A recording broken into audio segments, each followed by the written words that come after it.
Bonjour à vous tous et bienvenue à cette session numéro 5 et nous parlons de la famille de David.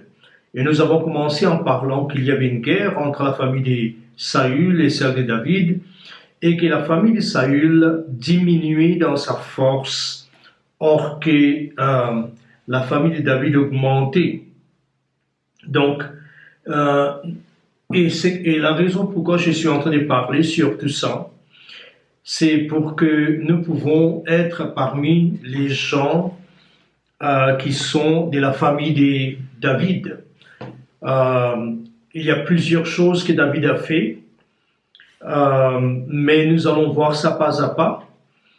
Et nous allons voir aussi pourquoi Dieu avait dit à David, ou à Nathan concernant David, que David c'est un homme selon son cœur. C'est très très important d'apprendre. Et le but principal pour lequel nous sommes en train de parler de cette enseigner cette session ou cette série, c'est parce que Dieu présentement, comme je vois prophétiquement, que Dieu est en train d'élever une église au milieu d'une église bien établie, d'une église qui est carrément prospère, et au milieu de cette église, Dieu est en train d'élever. Donc on peut dire qu'il y a une nouvelle église qui s'émerge au milieu de l'ancienne. Et ça c'est très important parce que il y a des gens qui étaient restés dans l'ancienne façon de faire, ils étaient restés dans l'ancien système. Par exemple, des bonnes personnes telles que Jonathan, qui était le meilleur des amis de David lui-même, et qui avait même prophétisé, qui avait dit que je sais que Dieu t'a choisi pour régner sur Israël. Et puis nous avons aussi, par exemple, nous avons Abner, qui était un homme juste. En effet, il était beaucoup plus juste que le général de David, qui était Joab, son cousin. Mais nous voyons que cet homme-là, il s'est tenu dans la famille de Saül, or que la famille de Saül diminue en force. Alors nous pouvons dire qu'aujourd'hui, il y a beaucoup des hommes de Dieu qui sont des bons hommes de Dieu, des gens appelés de Dieu, des gens qui ont une onction vraiment visible, mais qui se trouvent dans la maison de Saül. Et puis il y a aussi ceux qui sont peut-être imparfaits et qu'il y a toutes sortes de complications, des caractères qui n'est pas, disons, qui n'est pas acceptable au point de vue humaine, mais qui sont dans la maison de David.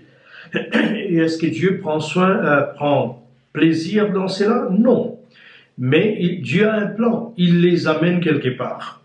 Alors, nous avons vu la semaine dans notre dernière session, qui était la session 4, la 4e session, nous avons vu comment David a été, en effet nous avions mentionné, comment David a été propulsé dans la cité de David qui était Sion, qui était là où le temple a été construit, et il a été propulsé d'un endroit qu'on appelle Hébron.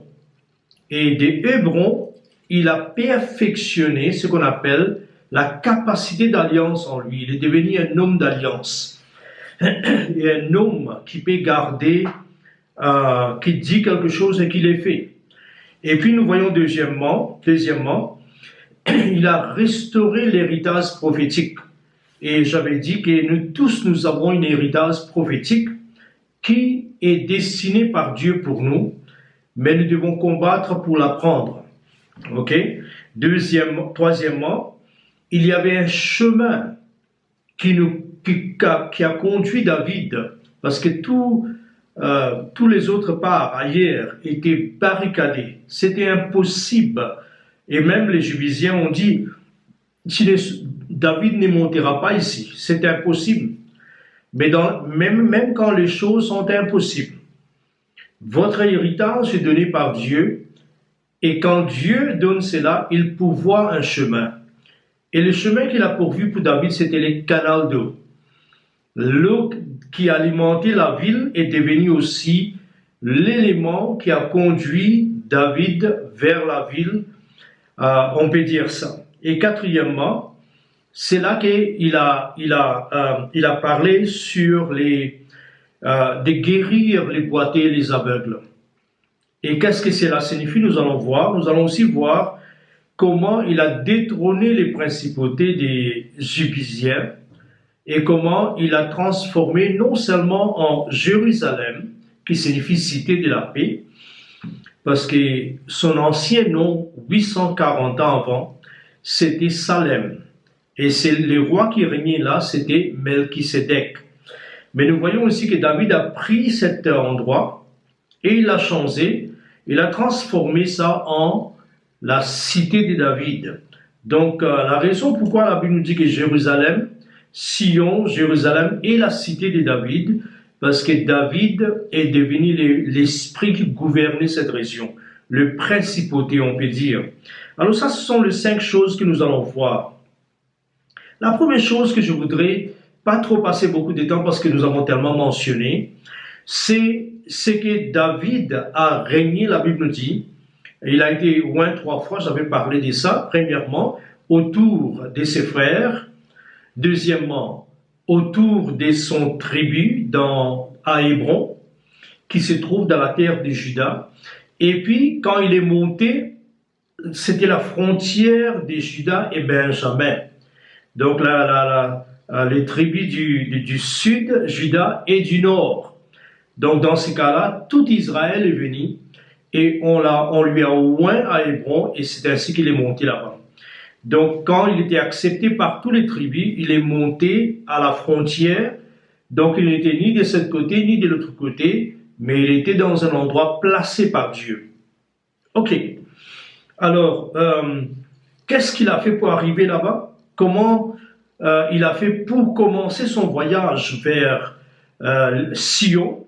La Bible nous dit il a perfectionné sa capacité d'être fidèle, sa capacité de garder sa parole, sa capacité de garder ses serments, d'avoir un esprit communautaire. Et c'est ainsi qu'il a pris 7 ans. Et comme j'avais dit la dernière fois, que le numéro 7 dans la Bible, c'est le numéro de perfection, c'est le numéro de complétion. Ainsi, ainsi David a complété, perfectionné la capacité d'alliance. Et Hébron dans la Bible signifie confédération ou l'alliance. Donc il a perfectionné l'alliance. Et ça, c'est quelque chose de très très important. Je voudrais passer quelques moments parler un peu de ça. Parce que nous devons bâtir ça de nos vies. Premièrement, il y a quelque chose que nous appelons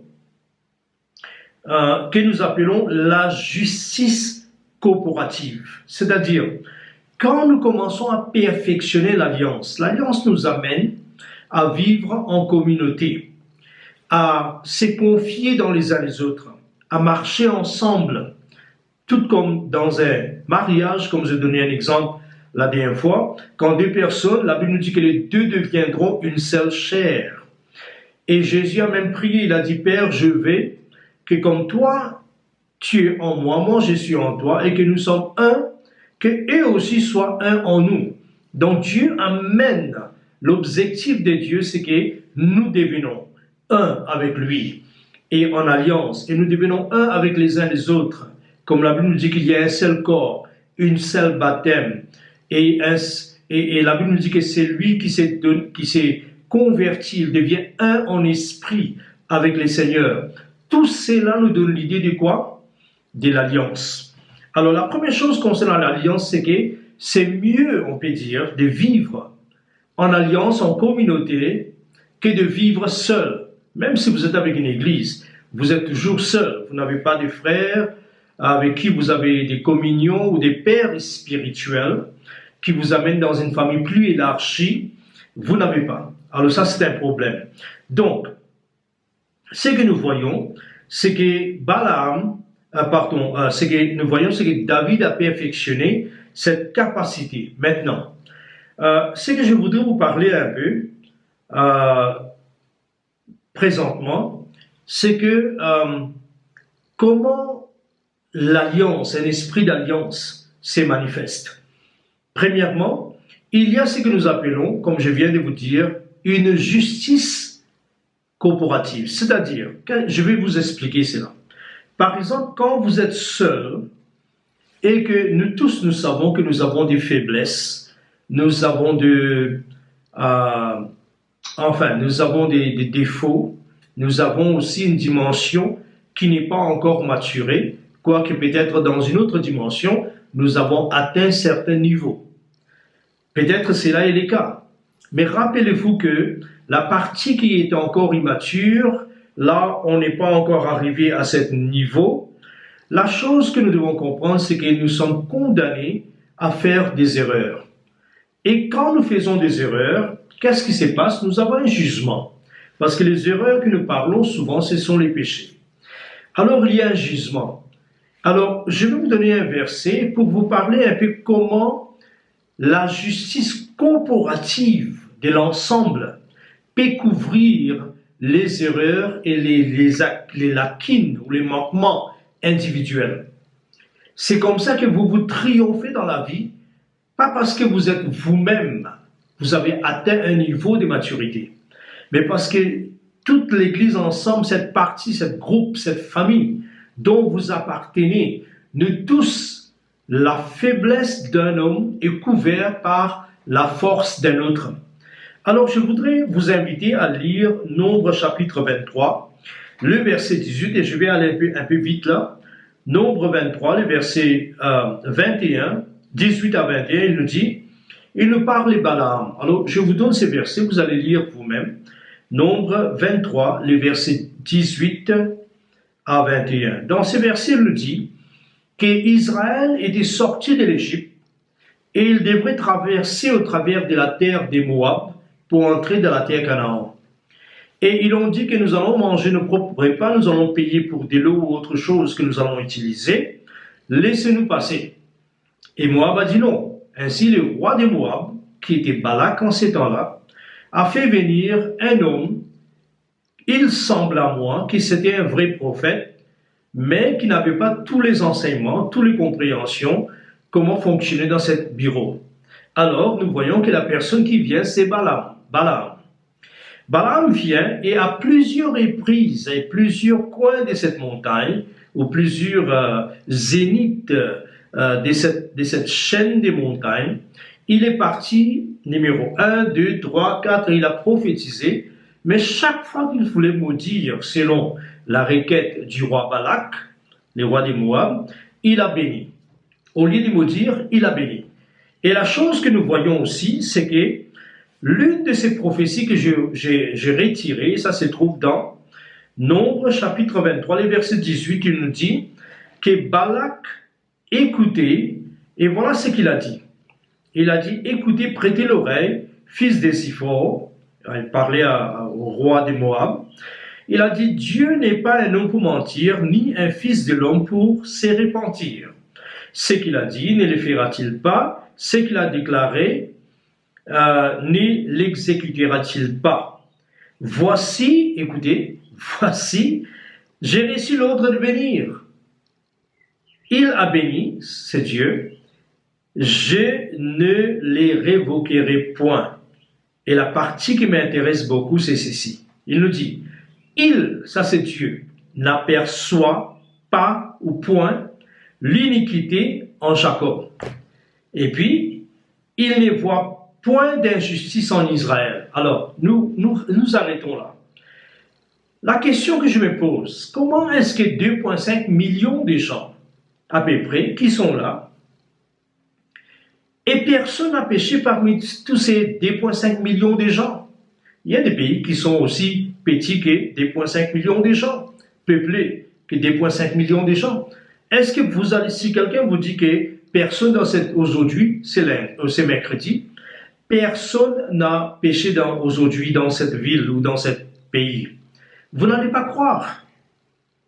Vous voyez pourquoi? Parce que nous sommes des gens qui ont une nature pécheresse et automatiquement nous sommes tentés dans des grandes ou des moindres péchés à chaque moment.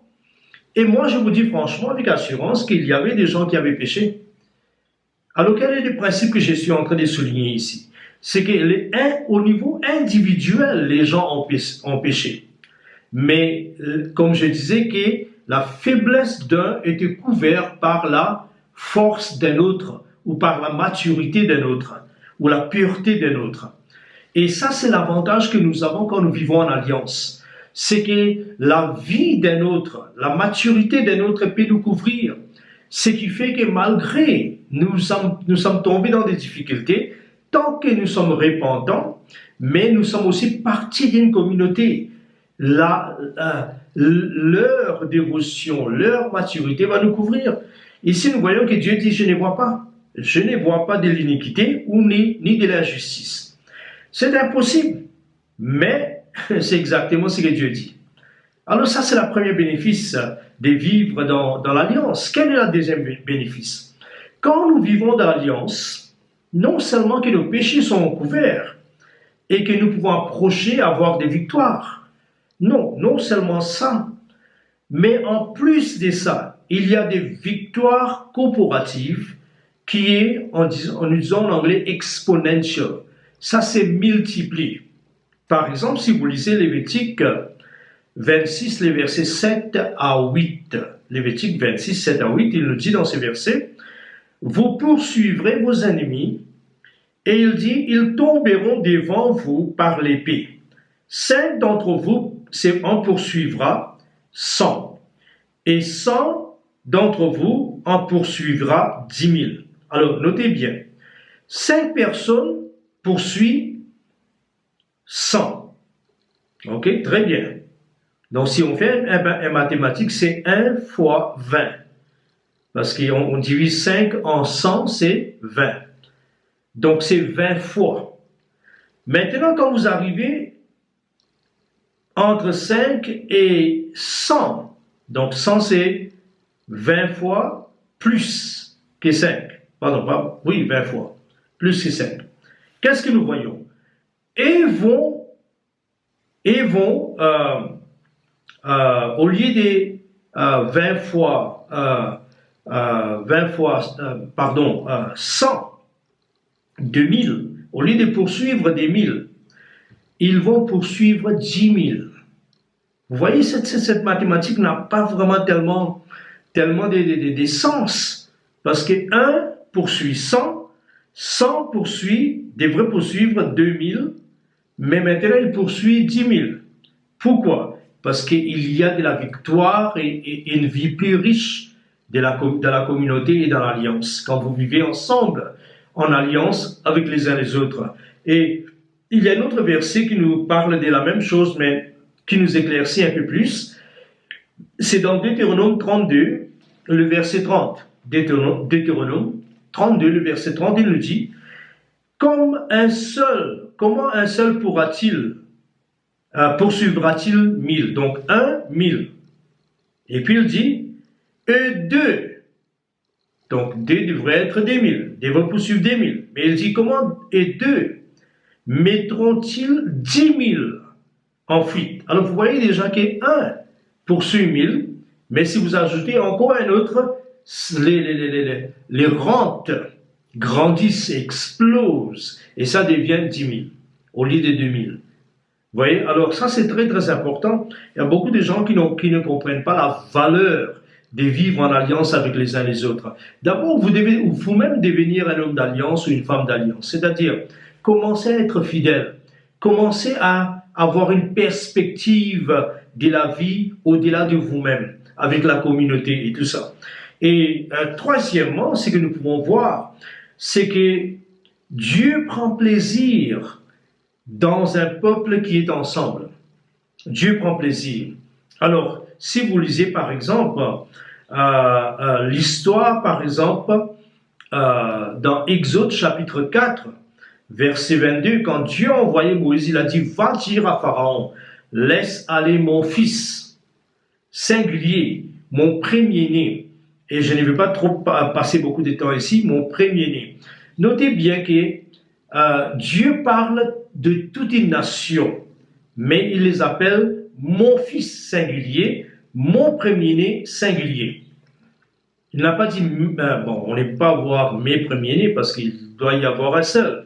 Mais la chose intéressante, c'est que c'est c'est pourquoi la Bible nous dit aussi que nous sommes en Christ. Donc, devant Dieu, on n'apparaît pas seul, quoique nous avons à rendre compte de nos vies individuelles comme nous avons marché devant Dieu. Ça, c'est bien. Mais aussi, rappelez-vous que notre récompense n'est pas toujours individuelle. Alors, ça, c'est très, très important. C'est pourquoi nous devons aussi voir ces principes en négatif. Par exemple, si vous lisez Josué, chapitre 7, le verset 10 jusqu'à 22. Dedans, nous voyons l'histoire d'un homme qui s'appelait Akan. Et qu'est-ce qui se passe? Israël entre, nous avons parlé de ça, je pense, il est entré dans la terre Canaan. Ils ont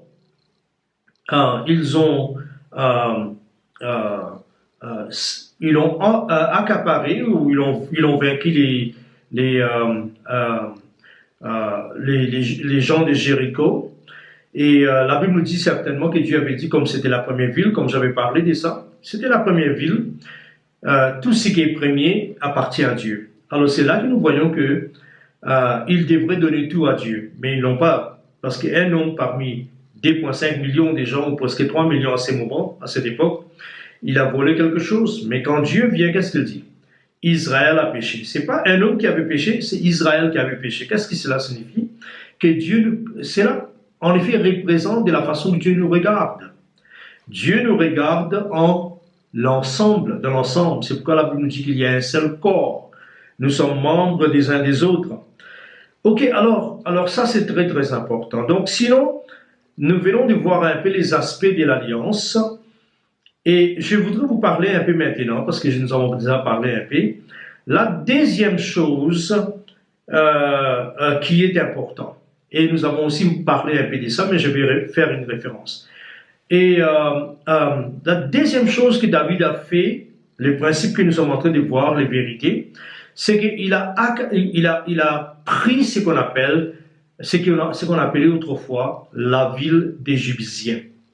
Et comme il n'y avait pas de moyens comment monter, il y a des gens qui ont essayé dans les passés, ils n'ont pas pu, David a réussi. Et ce que j'avais dit, avant d'entrer dans la troisième point, là où nous avions laissé, je voudrais vous parler un peu de ça. Sion est l'héritage prophétique, comme vous avez aussi un héritage prophétique. La volonté de Dieu pour votre vie, c'est que vous soyez à la hauteur dans votre fonction. Comme la Bible nous dit que David devenait plus en plus fort, plus en plus grand quand il est arrivé à Sion. Vous aussi, vous êtes destiné à arriver à Sion et devenir plus en plus grand. Donc ça, c'est très important. Maintenant, voilà. Donc, les choses que nous voyons, c'est que c'était une ville qui était occupée par Melchisédek.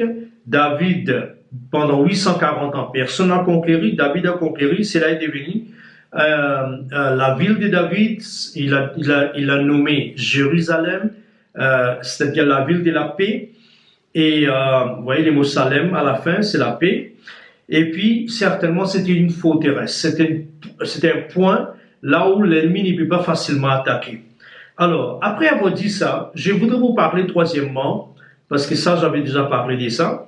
Troisièmement, je voudrais vous parler un peu de ce que les Jébusiens avaient dit. Il avait dit que personne ne peut monter ici. Les boités et les aveugles vont les repousser. S'il y a quelqu'un qui monte, les boités et les aveugles peuvent les repousser. Maintenant, moi, je me demande, ce n'est pas tellement les boités et les aveugles, c'est une expression les plus faibles. Et la façon d'expliquer cela, c'est que les boités ressemblent, les aveugles ressemblent ceux qui ne voient pas les desseins de Dieu.